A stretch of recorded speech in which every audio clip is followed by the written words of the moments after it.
These donuts are a total game changer. It's just a freaking moist, pumpkin bready, cakey. It's a pumpkin bread donut. That's really what it is. Dude, I'm gonna keep on eating these donuts. You could literally eat the whole batch, all 6.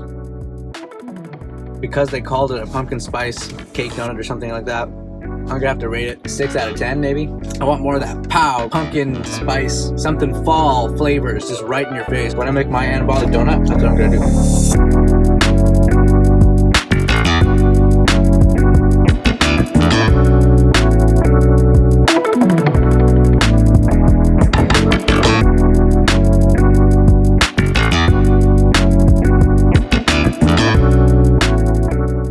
Hey, what's up you guys? It's Anabolic Anthony here. This is going to be maybe like my first sort of vlog style of video. So bear with me here. I'm about to go to the gym. It's 6:30 in the afternoon and it's dark where I am at right now in this time of year. And instead of having a full scoop of pre-workout powder and kind of wrecking my sleep, I was thinking maybe instead of having that much caffeine, I'll just make my anabolic pumpkin spice latte and show you guys how I make it. Honestly, now that I've had it, I don't think I'll ever go and try to buy one at Starbucks. I just don't see the need to spend, I don't know, $4 or $5 or whatever on that for something that's super high in calories and honestly doesn't taste that much better to me. And then if you stick around after that, I'll show you just a little couple of clips of what I'm doing at the gym right now. Just with the kind of crazy COVID stuff, I'm not even sure how long the gym's going to be open, so I'm just kind of doing full body training just to make sure that every time I do go to the gym, I'm kind of getting everything I could possibly want to do at the gym in. Afterwards, I'll show you how I make anabolic pumpkin donuts. So if you like lattes and donuts, stick around to the end of this video and don't forget to smash that like button and hit that subscribe button and don't forget that notification bell.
All right, that was a pretty tough workout. I normally don't go that hard, to be honest, because I'm not really sure if my gym's gonna be staying open for much longer because of California's new COVID restrictions as of today. So, I mean, who knows, I might not be able to get back into the gym. But anyway, that was basically kind of a series of giant sets so that I can kind of get the best out of my upper and lower routine all smashed into one giant full body routine of giant sets. Anyway, I'm gonna get going home and make some anabolic pumpkin donuts. Okay, so I'm back from the gym and I'm gonna just make a real quick ramen for dinner. It's like a chicken ramen.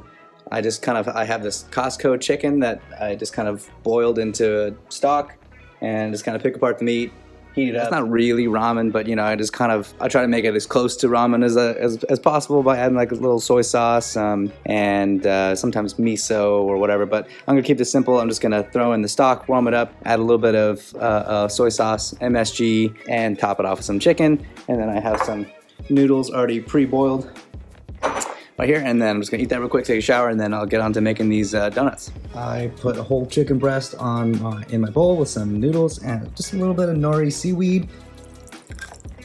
Okay, gosh, Annabelle. My cat. She always wants to sit on my lap whenever I'm down here chilling. Itadakimasu. And I'll watch some anime.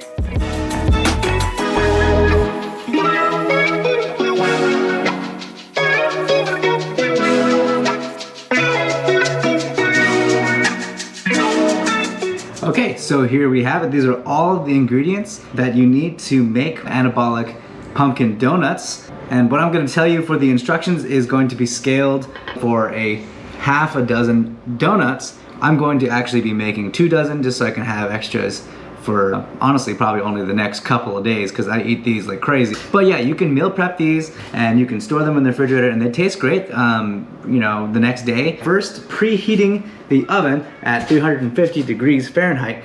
And pro tip, what you're gonna want to do is preheat these donut tins in the oven. It's going to help the bottom of the donuts to be crispier. Throw that in there. And I'm gonna let that preheat while we start mixing all of the ingredients together. So we're gonna start with the dry stuff. We need 30 grams of all-purpose flour. You really do want to weigh this out, but 30 grams is the same as a 1/4 cup. Those 1/4 cup measuring things aren't super precise. Go do it all with a food scale.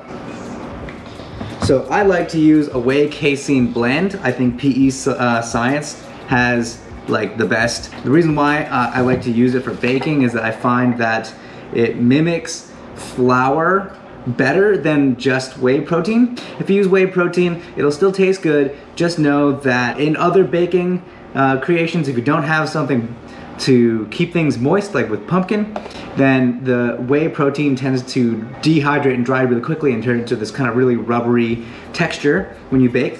I use basically kind of a knockoff of Splenda, but this is sucralose.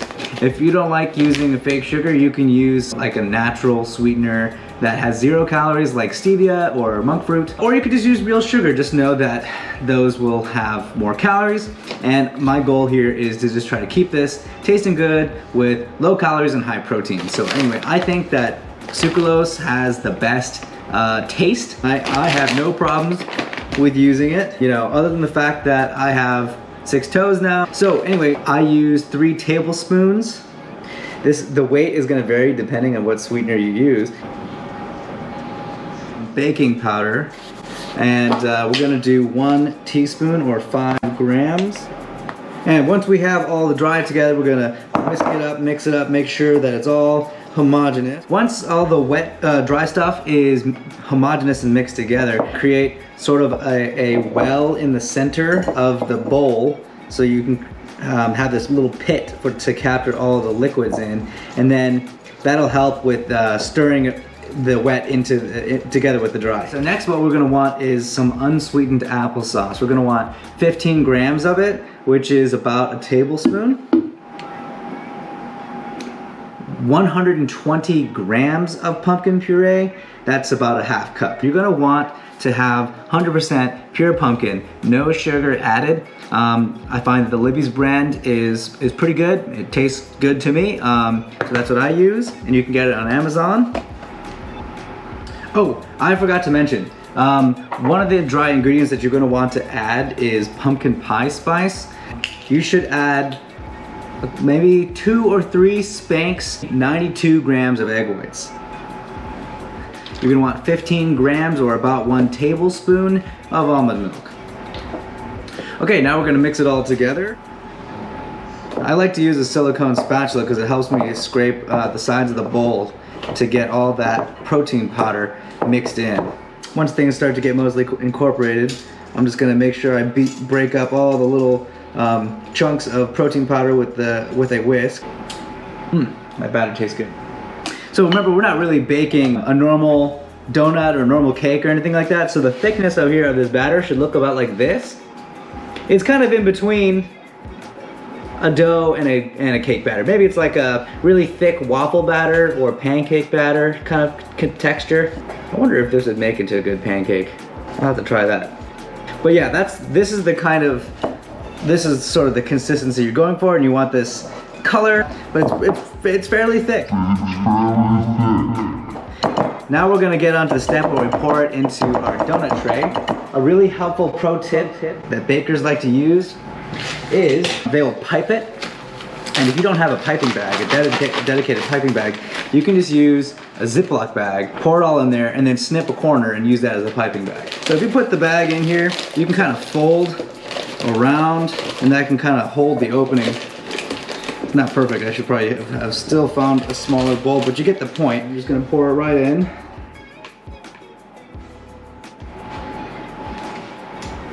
That batter's good. You should always taste your batter first, because if the batter don't taste good, then the finished product's not gonna taste good. Press out all the air and then seal the bag closed. And then I'm just gonna get something flat, like this scraper, or you could use a wooden spatula. And this will help to make sure you get all the batter out when you're running low. Okay, see now I've created an empty corner right here. I'm gonna cut a relatively small-ish, medium small-ish hole. Now you can buy these donut trays on Amazon in packs of 2 for fairly cheap. I think less than $20. I ended up buying 2 dozen because after I realized I like these donuts so much, I just wanted to be able to make them all and a whole lot in one big batch. I'm gonna take a little bit of non-stick spray and just give a quick splash in each one. These are already non-stick trays, so it doesn't need much. This does have calories. Every continuous 1 second spray is like 10 calories or something like that, 9 calories I think.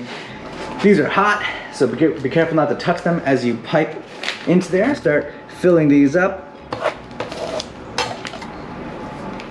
See that? And now the bag is like literally, pretty much spotless. So the scraper really works. And I like to make sure that the donut holes are going to be clear.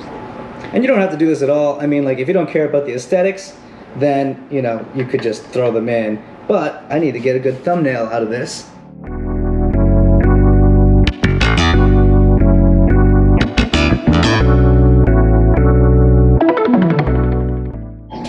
Okay, so next you're gonna want a bowl or a pie dish. I find a pie dish will work really good. And what we're gonna do is we're going to put our cinnamon sugar coating mixed in here so that when we can dip our donuts into it.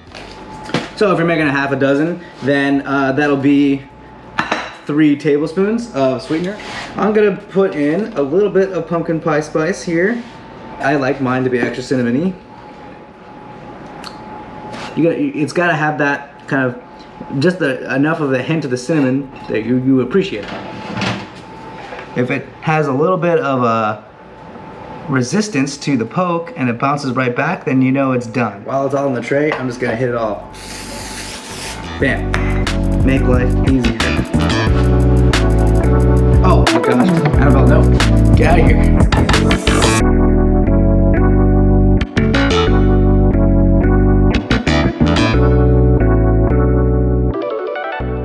So the macros on these donuts are insanely good. I'll put them up on the screen right here. How about we start giving these guys a taste test? All right, so here we got this.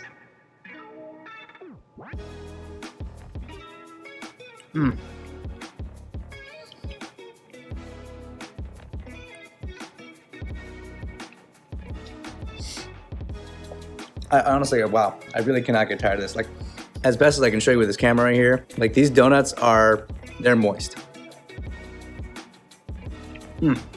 I know some people don't like that word, but it really is the best word to describe, this donut right here. Like, it's just a freaking moist, pumpkin bready, cakey.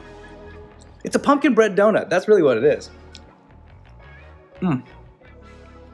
I have made a glaze for this recipe before, and that's also really good too. So I can make another video for that if you guys want. Let me know in the comments down below. Dude, I'm gonna keep on eating these donuts. You could literally eat the whole batch, all 6. Like, in some ways, I almost like them better than commercial donuts. When I went to Krispy Kreme and I did my taste test, Krispy Kreme is just so sweet, it almost hurts. You can't really eat more. I mean, well, I know people who can eat a whole dozen, but I felt sick after eating 3. But these, I feel fresh eating these. I could keep on eating these and keep on going. These donuts are a total game changer. Stay anabolic. Try these donuts. Seriously, try them. Take care, guys. Hey guys, I just thought I'd give you a quick update. So it's the next morning. I made myself another pumpkin spice latte. These are what the donuts are like out of the fridge. So you can see that the cinnamon sugar has, is a tiny bit wet now, so it doesn't have that same fresh powdered kind of texture, but to be honest, it still tastes exactly the same. I like to have these in the morning with my coffee, and they're still super moist. They're still just as moist, they're just cold now. And if you wanted, you could even, microwave it real quick or throw it in an oven to warm it up real quick. And it'll pretty much be just as good as fresh. You could even store them without the cinnamon sugar topping, and then you can spray them later and then top it right before eating it if you want it to be super fresh. And honestly, then if you did that, you probably wouldn't even be able to tell the difference. Also, I did chocolate syrup on top of the latte. It also works really good too. So anyway, stay anabolic, guys.